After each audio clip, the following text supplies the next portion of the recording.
મિત્રો એક રજિસ્ટર બાનાખત છે ને તમને વર્ષો સુધી હેરાન કરી શકે છે।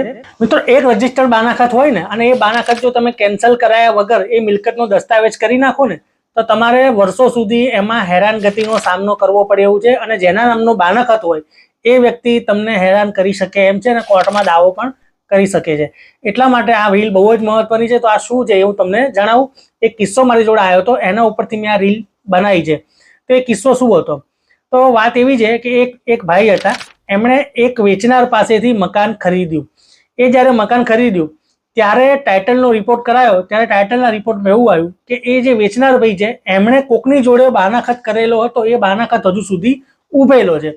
એટલે જે ખરીદનાર ભાઈ છે એમણે વેચનાર ભાઈને વાત કરી કે ભાઈ આ બાનાખત ઊભો છે, એનું શું કરીશું?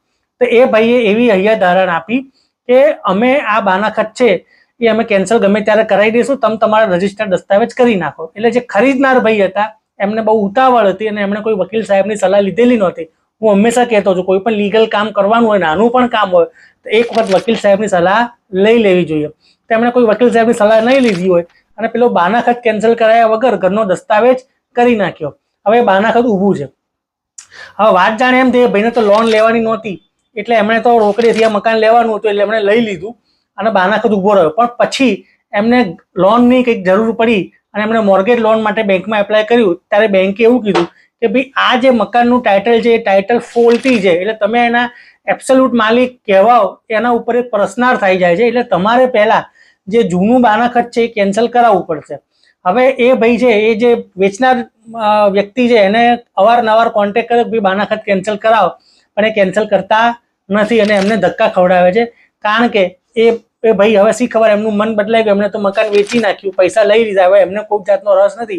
બીજી બાજુ આ ભાઈને લોન લેવામાં ભયંકર તકલીફ પડે છે। અને ત્રીજી બાજુ એવી છે કે જે બાનાખત જેના નામે એ પેલા વેચનાર ભાઈએ કરેલું છે એ ભાઈ આ ભાઈને હેરાન કરે છે કે ભાઈ અમારું બાનાખત છે, મારે પેલા ભાઈ જોડેથી પૈસા લેવાના છે, તો એનું શું થશે? એટલે આમ કહેવાય ને કે ત્રણના ચક્રવ્યૂહમાં આખો કિસ્સો ફસાઈ ગયો છે। એટલે કોઈ પણ તમે મિલકત ખરીદો ને, આવો કિસ્સો મારી જોડે બીજી વખત આવેલો છે। એકમાં તો એમણે દસ્તાવેજ કરતા પહેલા જ બાનાખત કેન્સલ કરી દીધું એટલે બચી ગયા। એટલે હંમેશા જ્યારે તમે કોઈ રિસેલમાં ખાસ કરીને મિલકત ખરીદતા હોય અથવા તો નવી પણ મિલકત ખરીદતા હોય, નવી મિલકતમાં ઘણી વખત શું થાય છે કે બિલ્ડર દ્વારા ઇન્વેસ્ટરને જ્યારે મકાન આપવામાં આવે ને ત્યારે એ લોકો ખાલી બાનાખત કરી દેતા હોય છે અને ઇન્વેસ્ટર ડાયરેક્ટ પછી કોઈ થર્ડ પાર્ટીને વેચતા હોય છે, એટલે એમાં પણ બાનાખત હોય છે। તો આ રજિસ્ટર્ડ બાનાખત છે કે નહીં એના માટે તમારે સર્ચ રિપોર્ટ કરાવવો જોઈએ, તમારા વકીલ સાહેબની સલાહ લેવી જોઈએ અને પછી જ મિલકતનો દસ્તાવેજ કરવો જોઈએ। ટાઇટલ એકદમ ફૂલ ક્લિયર આવે પછી જ। તો મિત્રો આ વાત ખાસ ધ્યાનમાં રાખજો તો સુખી રહેશો।